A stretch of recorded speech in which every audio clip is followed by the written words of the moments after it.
Are you ready to do an E? Let's check it out. Okay, friends, today we're doing an E, and E is probably my favorite letter because I like to think about it like a baseball player. So I swing my bat and then I run up and around the bases. So for the E, you start in the middle, you do a little line, and then you go up and around. And like I said, I think about it as I'm swinging the bat, and then I'm coming up and I'm running some of those bases. Up, around, and stop. All right, let's try it.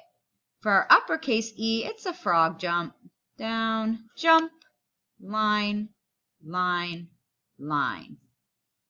Down, jump, line, line, line.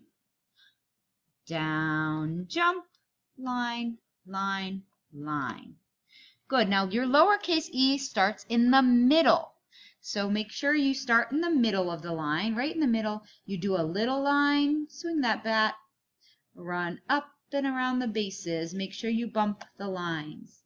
Little line, up, around, and stop. Little line, up, around, and stop. Okay, friends, you know the routine. Down here, we're going to add EED to make some new words. Here, this column, I want an ET, ET. Here, we're doing EST.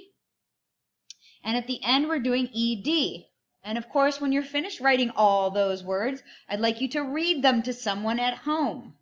So for the first one, we're going to do EED all the way down the column. Magic C, up like a helicopter, down. E, E, D. There we go.